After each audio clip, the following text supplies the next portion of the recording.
Hi, everyone. My name is Naveen Gavini. I lead the product team at Pinterest. I'm so excited to be here today at La Product Conf. So today, I'm going to spend a little bit of time talking about AI, but how do we actually leverage AI and design it in a way that produces the emotional and societal outcomes that we all want as society? So I know this is the last talk of the day, and you've had so many inspiring speakers give you so much broad information today. You're probably taking copious notes, and I know that I'm the last thing standing between you and the cocktail hour. So my goals are, this is going to be short, it's going to be fun, help me out. I'm going to try to make it a little bit interactive, so please help me. And then most importantly, I want it to be actionable. I want there to be things that you take back to your business or your product that you're building that you can actually use tomorrow. OK, so let's get into it. I brought a very, very special guest with me today who's going to take the stage. You will know his voice. It's often referred to as the voice of God. But I'm going to hand it over to Morgan Freeman to say a couple words. I am not Morgan Freeman, and what you see is not real. Well, at least in contemporary terms, it is not. What if I were to tell you that I am not even a human being? Would you believe me? What is your perception of reality? Is it the ability to capture, process, and make sense of the information our senses receive? If you can see, hear, taste, or smell something, does that make it real? Or is it simply the ability to feel? I would like to welcome you to the era of synthetic reality. Now, what do you see? So that entire video was generated by AI. So it shows you how incredible the possibility of this technology is.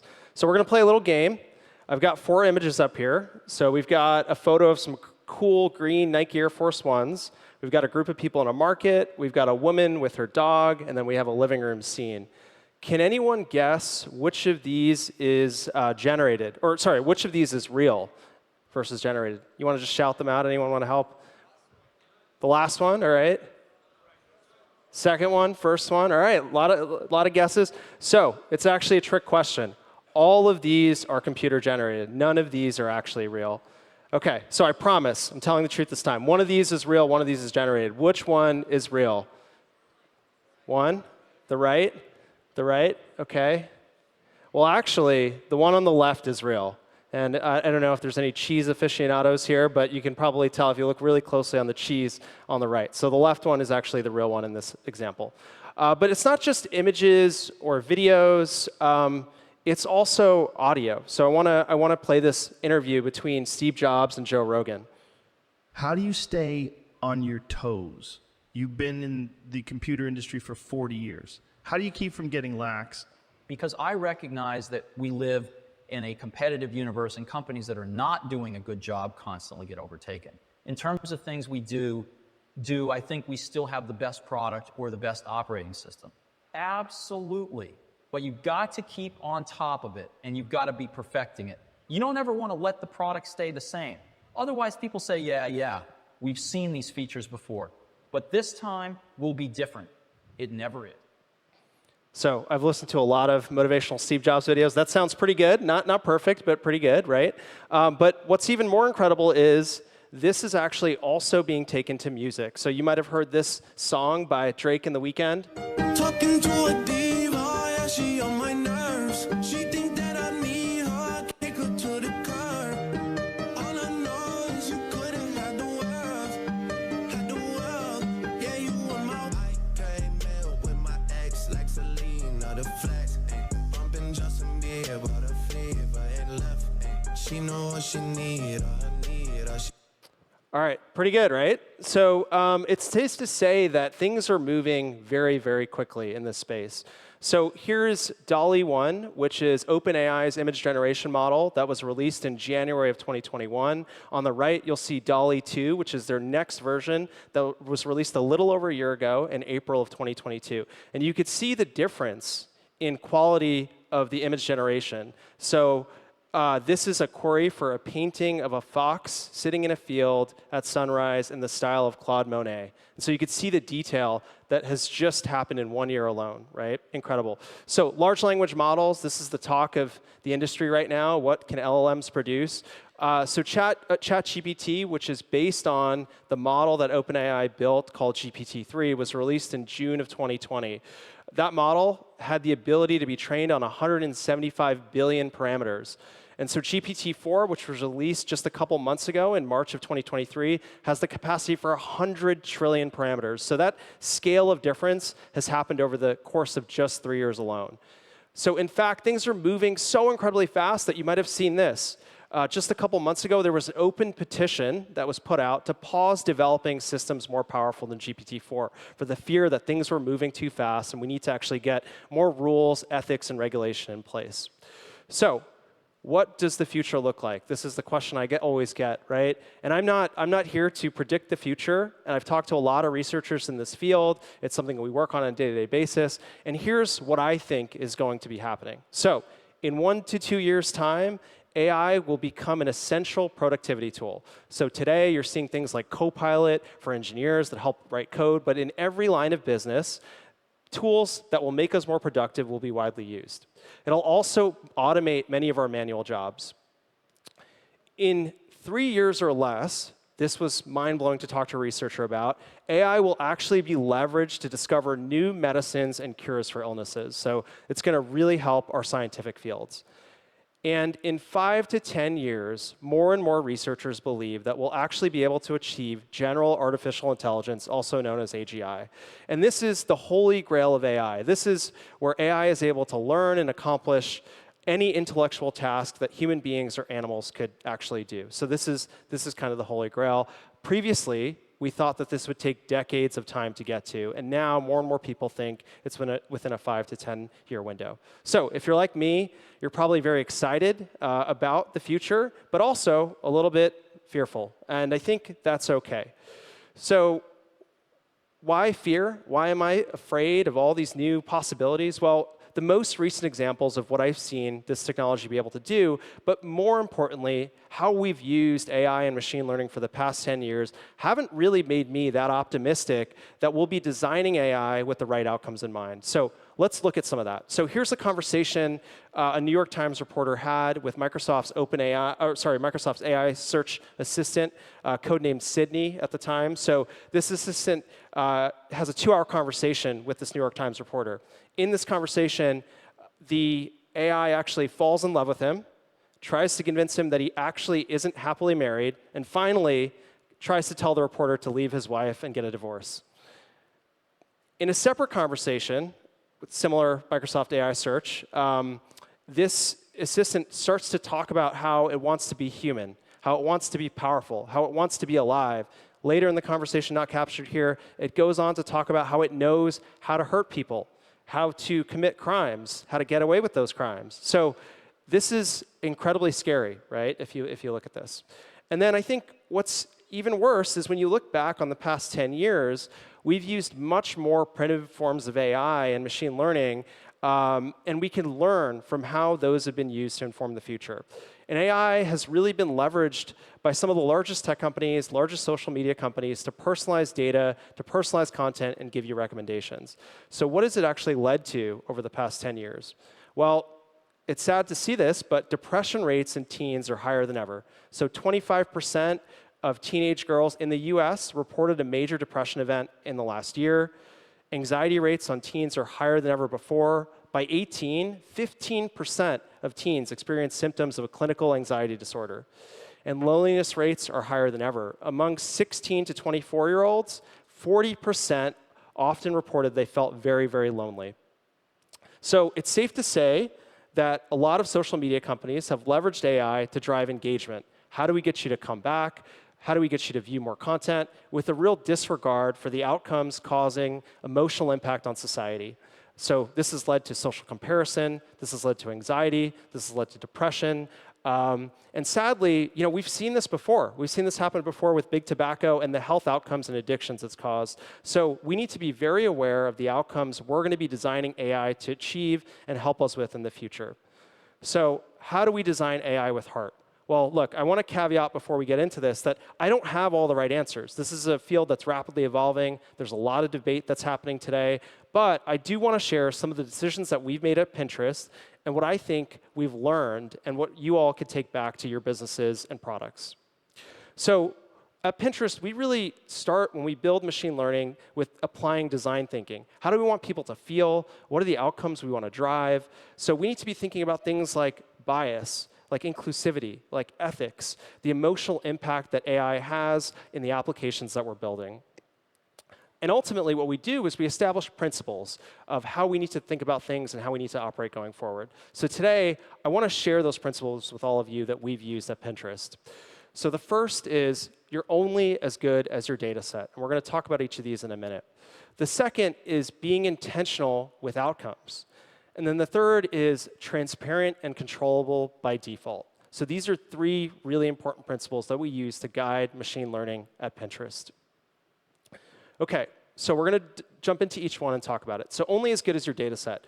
So these latest large language models are trained on massive data sets, books, web pages. They've basically been given enough training data that they can summarize the history of mankind, which is absolutely incredible to think about. However, in a lot of cases, they don't have specific data in an area in which you want to talk to them about. So they have to predict on the data they're trained on. So here's an example that I was using ChatGPT for, which is, when did France give Lithuania the Vilnius TV tower? So I don't know if there's any history majors in here, but this actually is completely not true. France never gifted the TV tower. It was completely built by the Soviet Union. But you could see in this conversation that ChatGPT guesses based on its knowledge of history, right? So this is what we call hallucinating or guessing in AI. But ensuring that you have a data set in the area you're building your application that's comprehensively trained is really important. So this is really a huge advantage for incumbents that have a lot of data. If your business or product has a lot of data, training a model specific on that data is going to really help you build accurate models in the future. The second thing is, these data sets are trained with these large sets of web pages, the internet, which is really filled with inherent biases and stereotypes in society today. So these large language models are starting to reinforce those biases that we have. So here's an example of a query of what a manager looks like. Does anyone know what's wrong here? Should be pretty obvious, but there's no women, right? And so this is just reinforcing that stereotype or bias. DALL-E 2, which we talked about earlier, when you give it the query CEO or director, 97% of the results that come back are of white men. And so you can see that these data sets are trained, once again, on the biases and stereotypes that exist in culture today. So it should be obvious that your data set really matters, and making sure that you have correct authoritative data is really important. But also reviewing that data to make sure you're mitigating against any biases that there might be. So this isn't just true of the latest and greatest generative AI tech, but it's also true of the past, of how we've used machine learning and built models to serve for things like search. So here's a popular search engine. I don't think I reveal who it is here. Maybe you can guess. But when you search for women's hairstyles, here's what you actually notice in the search. Anyone notice anything wrong with this? Here's the difference when you search on Pinterest. Notice that diversity is by default on Pinterest. And this didn't happen by accident. Most of the internet is actually trained with hairstyles of white women. So we actually have to take intentionality into making our search engine representative of our user base. And so not only is it diverse by skin tone, but it's also diverse by hair pattern. And so we took this intentionality into designing that search engine in a way that it'll be representative of our user base. And that is only amplified as we look at the latest and greatest generative AI technologies. So fast forward to today, at Pinterest, we're hard at work training our own data set and comparing it to things like Stable Diffusion in the image generation space. And the results are very, very different. Here's some examples of our generative AI system. It's called PinGen, but it's trained on our data set. And our focus of doing it ourselves is to really mitigate bias and stereotypes in this data. And the results feel also very Pinteresty. It really makes a difference. You could use the same models, but apply it to your data, and you'll get a very, very different outcome. And so this is incredibly important. The last thing here is, your data needs to be timely. It's really, really important when you look at query any of these data sets, the last thing that we all want is old or inaccurate facts, right? So thinking about how does that data get updated, how does it get refreshed, what checks are in place to remove old or outdated data is really important. So it's really interesting. A survey done recently on a lot of the machine learning-based systems and AI-based systems that were built during the pandemic period, 33% of those systems that were built during that period don't work today because they were just not able to keep up with new data that was coming out. And so a lot of those businesses have broken AI systems because they didn't have the updates in place to update their models based on timely information. And it's really expensive to update models and retrain data. So thinking about this as you design your system is really important. So here, ensuring authoritative and accurate data, understanding biases and risks in your data, and then keeping that data set up to date is really important. All right, principle number 2, be intentional with outcomes. The metrics and outcomes you goal yourself against and track make a huge difference in guiding machine learning, and we've seen that firsthand. So what have most social media companies been optimizing for in the past decade? Engagement, time spent, watch time. And these metrics have the core outcome of how might we get you to come back more often. And they don't really regard the emotional impact that those decisions have on you. So ranking for views can certainly promote some great content. This is a funny one, but unfortunately, it's just as good as surfacing divisive content or polarizing content that just keeps people hooked and coming back. It also has trained us to create content that feeds into this cycle of getting views or likes. I mean, how many of you have posted a photo on Instagram and you're constantly checking, how many likes did I get? How many likes did I get to feel validated? Well, this is what we've trained you to do. And if we're going to curb the social media crisis, we need to tell AI to do something vastly different. So what have we done at Pinterest? Well, on Pinterest, we've prioritized explicit signals, not just views or watch time alone. We use a unique set of metrics that we called inspired actions. And one of the core things there is the action of saving. So when people see something on Pinterest and they want to take action, they hit save. And what's really amazing is when we run the comparison of ranking content by saves versus by views, you suddenly get a whole different set of content. You don't get the gross pimple-popping videos, the prank videos, the things that are just giving you that dopamine hit. You get how-to videos, things that are nourishing for your life, things that are going to make you better, things that are relevant to your hobbies and passions. And so that's one of the main decisions that we've made at Pinterest to craft a more positive and inspiring internet. But it shows how a metric really matters in defining the data that you get back. But even when you pick the right metric, and you're optimizing those areas, you still need to make explicit decisions to disallow content to get to the outcomes that you desire. So over the past several years at Pinterest, we've made deliberate choices to engineer a more positive place. So these are a few examples, but we've deliberately not allowed harmful misinformation, like the false promotion of cures for terminal illnesses, anti-vax information, things that are anti-COVID. So these are things that we've deliberately taken down from our platform to ensure that the right authoritative content is on the platform. And what has it led to? Picking a metric, disallowing content, being intentional about our outcomes. Well, when you make these types of decisions coupled with the right metrics, it really makes a difference. So here's an independent study conducted by UC Berkeley that revealed that seeking inspiration for just 10 minutes a day on Pinterest buffered against the rising burnout, stress, and social disconnectedness. And this had significant consequences for emotional well-being, physical health, and social connectedness. So this is an example of one company doing it fairly well. OpenAI. So with ChatGPT, they are starting to disallow content and be intentional about their outcomes. So GPT-4, 82% less likely to respond to requests for disallowed content. And I think this is OpenAI showing that they also need to take a stand and make sure that the information that's being served is actually credible and authoritative. And when it's not, to actually disallow that sort of interaction. Finally, when it comes to being intentional, having humans in the loop is incredibly important. So humans can quickly build precision in our systems through reinforced learning, helping reward the system for giving the right answers, helping train it. And so this is actually OpenAI's human review system on how they train ChatGPT. And so you could see step by step how they ensure the answers are correct, the data gets better, and they reward their model, and so on and so forth. And the algorithm gets better and better over time. So when we think about being intentional, it's picking the right metrics to optimizing for, being intentional about the areas you want to disallow content, and then having humans in the loop to reinforce learning.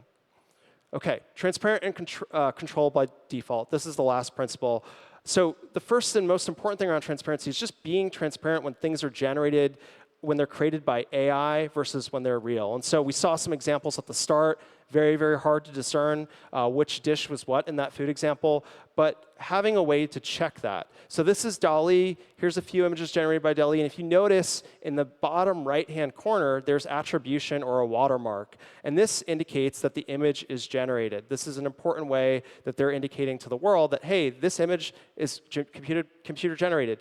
There's also tools now that allow you to actually look up if something's been generated. So these are going to be important things as we go forward to think about how your system, how you can give attribution to the content that your system is actually producing.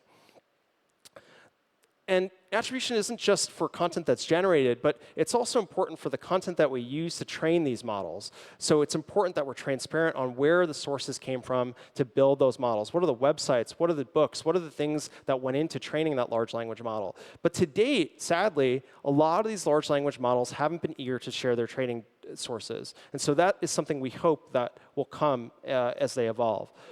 And here's a great example, though, of some of that being done in line. So this is an example from Bing, their new chat feature. And notice at the bottom, it's actually pointing back to you, showing you the sources where this information was gathered. So I think as an end user, that gives you a lens into credibility, into authoritativeness of the answer. And it makes you understand where you could go if you want to find out more, right? It's not just a black box of an answer given back to you. Every system should also allow content owners and creators to opt out of that source training data. And this is, you're seeing this with Getty that recently said, like, hey, I don't want my images to be used for training. This actually isn't the case today, but I think going forward, as these models evolve, we're going to have ways that content owners can actually take down their data from being trained. So this is an important thing to think of if you're building a new system. So solutions like today, like robots.txt, if you're familiar with SEO, allow you as a content owner of a domain to explicitly tell a search engine that you're not able to be crawled, that please don't index my data. These solutions probably in the future can prevent your domain or your content from being trained and used in these large language models as well.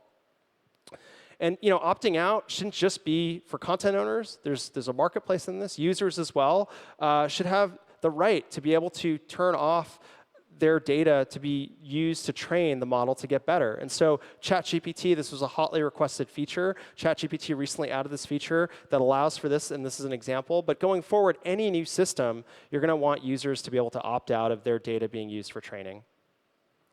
And as part of that, I think awareness and control is really important. So here's an example where a user can better understand why behind the answers that they're seeing and the suggestions provided.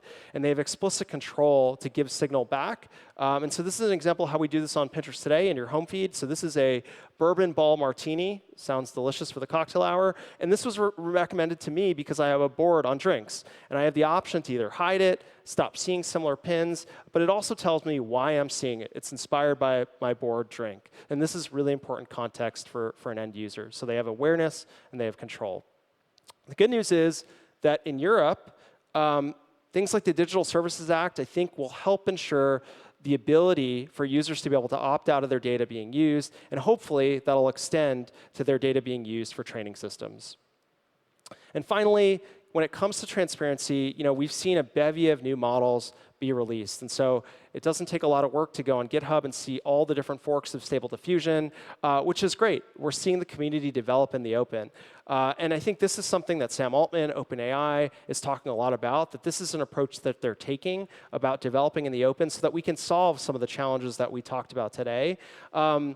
And make sure that a lot of the development we're doing is leading to the right outcomes. And now the contrast to this is that companies develop in secret, they build their models, and then they release them as kind of a surprise. And they haven't had a lot of people to actually check, are there biases in that? How is it working? Is it going to be used for good? Can it be used for bad outcomes? And so the benefit to open source and some of the open advancement that's happening is that it allows us as a community to come together. Now, you may also think, well, hey, can't bad actors just take those models and use them for bad purposes? Definitely, I think that's true. But I think I'd hope that there's more good actors in the world than bad actors. And so that's going to be something for us to watch going forward. But I think it is a principle that a lot of the community has taken on today. And what is really inspiring to see is that many of the advancements that are happening in open source are really challenging some of the biggest tech companies and some of their own internal development. So it's really exciting to see that. OK, so transparency and control, the 3 things to think about: attribution, opting out from a user perspective, a content owner perspective, and then finally, open advancement.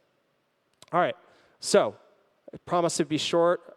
Hopefully, it was a little bit of fun, and you got some actionable key principles out. So I just want to review those principles. So first, only as good as your data set. So remember to make sure it's accurate, comprehensive of your use case. Think of biases, timeliness of your data. Second, be intentional about the outcomes you're going after. Focus on the right metric. Be intentional about the areas you want to offer service, explicitly not offer service. And then finally, think about how you have humans in the loop that can reinforce. Transparent and controllable about default. Think about attribution. Think about users and content owners opting out. And finally, think about open advancement. How do you build a lot of this technology in the open where you can get the community involved, giving you feedback, and making your model better for the future? So now, I've stated a lot of fears. I don't know if you're leaving more optimistic or more fearful. But what I will say is many of the fears that I mentioned today can be solved if we work together and we think about how we design AI. What are the outcomes that we want it to achieve? How are we going to make AI for good? So today, I laid out a very basic foundation. This is how we've applied AI at Pinterest. And it's not just the latest and greatest fad that we're approaching with those principles. We've used those principles for the last 10 years in many of the machine learning advancements we've made. And I think it's led to us building a more positive place online. And many of these principles can be taken back to your product or business as well. So we've only had a short amount of time, so I didn't talk about all of these other fun topics, like laws and regulation, ethics, singularity, maybe the most fun, AI overthrowing humans one day, potentially, all fun stuff. But I promise you, I will be around for you to grab a cocktail and ask questions. But I want to thank you all for your time today, and hopefully you found some actionable things there that you could take back to your product and business. Thank you.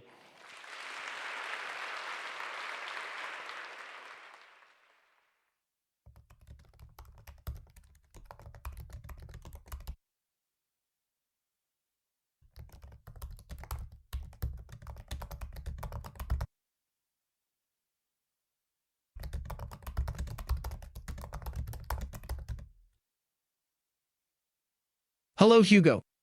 It's important to deliver a speech that captivates your audience right from the start, provides value throughout, and ends on a memorable note. Given your role as CEO of TIBA and one of the organizers of La Product Conference, it would be fitting to begin your speech by acknowledging the participants, thanking them for their attendance, and expressing your excitement about the conference. Here's a sample opening. Good evening, bonsoir. I stand before you today not just as the CEO of TIGA, but as one of you, a passionate advocate for digital product development, constantly in all of the ingenuity, creativity, and dedication this community continually exhibits. I am thrilled and honored to see so many familiar faces and new ones, over 1,000 of us gathered here in the heart of Paris, united by our shared vision and passion.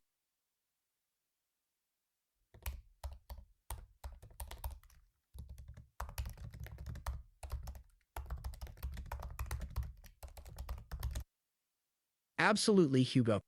A lighter, less formal tone with a touch of humor can often make a speech more relatable and engaging. Let's give it another shot. Bonsoir, Paris. You know, when we first thought about La Product Conference, we imagined a small gathering, maybe a few of us huddled around coffee and croissants, arguing over the best product development strategies. Fast forward and voila, over 1,000 of you show up. And now we're wrapping up. I'm the last act. So you know, no pressure, right? I feel like the guy who comes on after Beyonce at a concert. But hey, at least you're all too tired to throw tomatoes. But before we all rush off to enjoy a well-deserved glass of wine, let's remember the purpose of our gathering here. We're not just attending a conference, we're building the future one digital product at a time.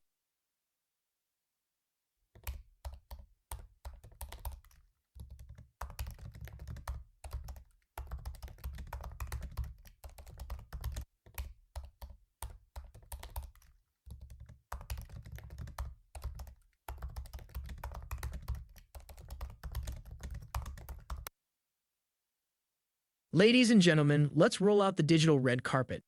We have a truly special treat for you tonight, our final speaker of the day. Here's a man who needs no introduction, but hey, I'm going to give him one anyway, because he's just that awesome. This is the man who's not only the CEO of Thiga, but also one of the masterminds behind this very conference. So let's not leave him feeling lonely up there. Let's give him a thunderous welcome that will echo through the heart of Paris. Let's fill this room with our applause, our cheers, our uncontainable excitement. Ladies and gentlemen, give it up for Hugo, the one, the only, the undeniably incredible, the CEO of Thiga.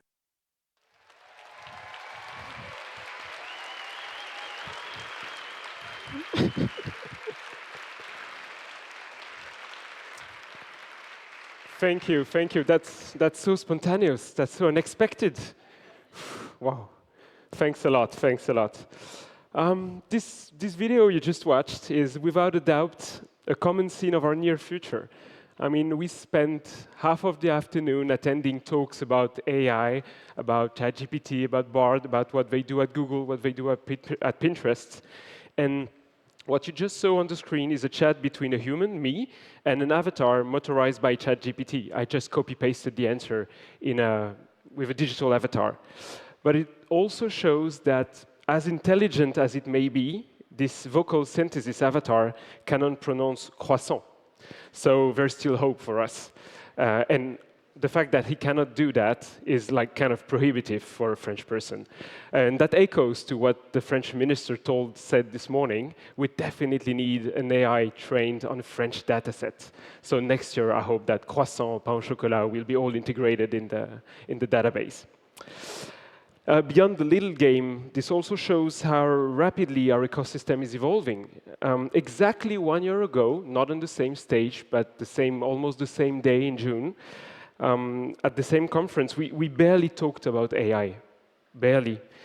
Obviously, we heard recently that there's nothing new, that the algorithm behind ChatGPT, behind Bard, behind Midjourney, they've all been there for years, for decades. But it shows that, once again, innovation, it's not about the technology itself. It's about our job, our ability as product people to make it accessible. And that's what, in my opinion, makes our job so important.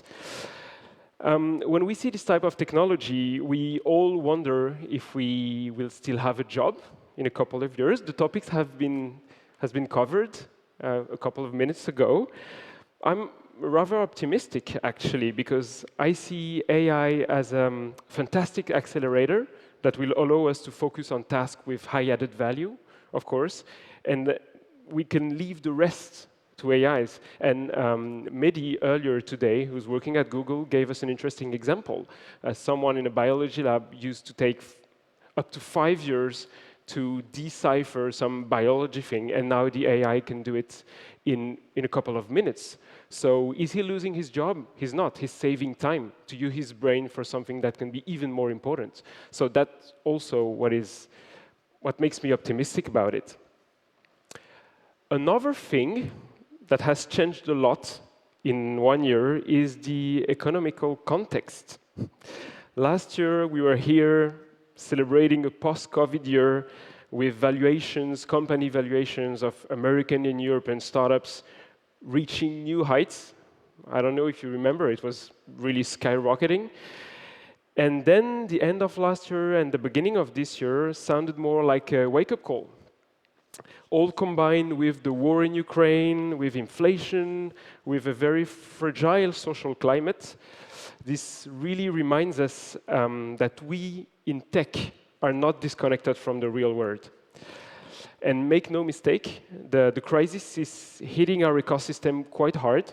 Just to give you an example, on average, I run something like 300 interviews per year. It's more than one a day.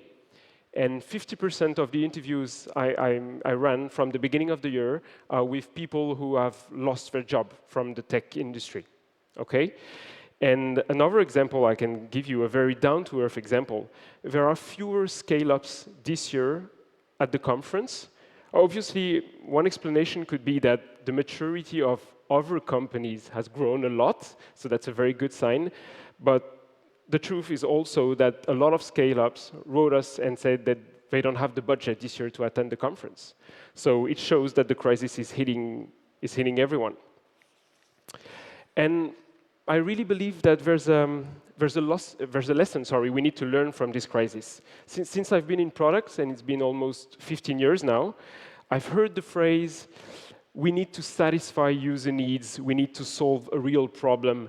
And I've heard this phrase countless times, and I'm not sure it's the case for you all in this audience. And that's true. I'm not gonna, contest that, of course. But sometimes we forget that product, it's not only about the user, it's about the business. And that's something Melissa said this morning very well. Product is business. And that's something we should keep in mind. And this crisis is actually an amazing opportunity. It will force us to build healthy companies again. And it will also give product leaders like you in the audience to kind of move up the ladder and spend more time connected to business challenges and maybe less time on sometimes artificially scaling product teams without a clear strategy or a clear business model. And in my job, I hear a lot of CPOs sometimes complaining about their CEOs, and I get it. In France, we're often more sales-driven than product-driven, and sometimes, the strategy given by the board or the CEO to the rest of the team boils down to you have to double the revenue, you have to double the MRR, and we're going to all agree here that's not a strategy, that's a wish. Okay, so here's the opportunity. Talk to your CEOs who are maybe not as stubborn as they look.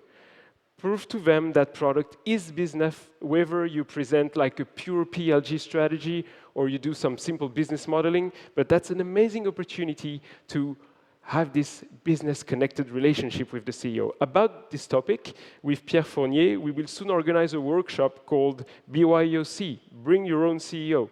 So if you're interested, let us know. We can probably do something with you. So where does a day like this leave us? I'd say partially frightened, because we know we have to adapt to new technologies in a very moving economic context. But it also leaves us, I hope, very excited, of course, because despite the current crisis, there's a bright future for our industry if we do it right and in a sustainable, in a responsible way. Doing product, whether it's in a startup, a scale-up, or a corporate, is and will always be tough. We've all read Marty Kagan, we've all been inspired, we all want to feel empowered, but it's not a reality yet. We're expected to be connected to the business, to the vision, to the strategy. We're expected to deliver a product and to lead by influence.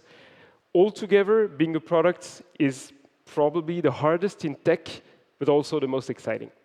Thank you. Thank you all.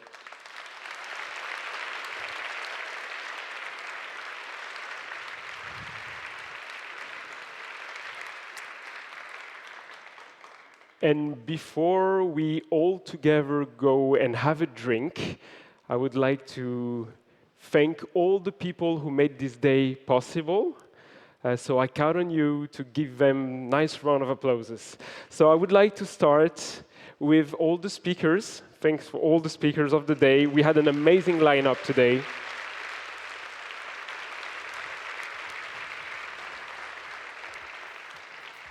The panel moderators, we had Amandine, Estelle, Timothée, and Axel.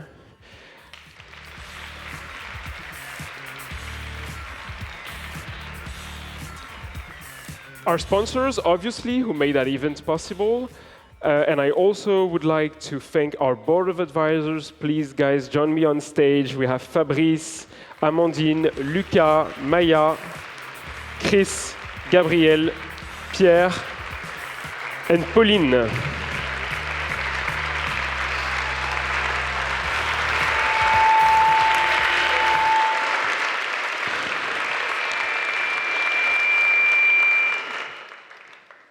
They did all the work to curate the best speakers around, so thanks to you guys, thanks a lot. And finally, those who work behind the curtains are not closed actually, but you can imagine that they work behind the curtains. So Fabrice, Farid, Asma, and Luti from the Arab team, thank you guys.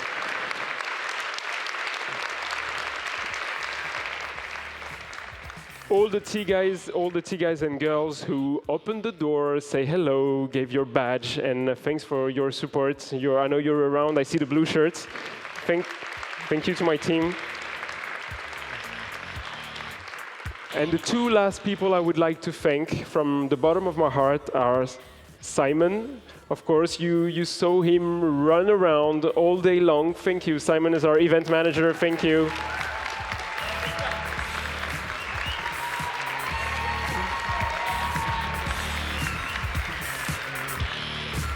And of course, the one and only Céline.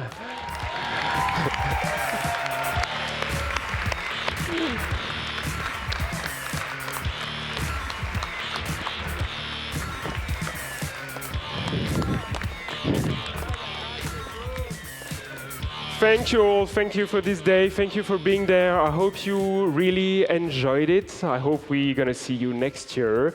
And just to give you a last information, there will be a book signing session during the cocktail with Melissa and Bruce at the Tiga stand. So if you wanna go there and have your book signed, you can buy it and get it signed by the authors. Thanks a lot. Thanks again.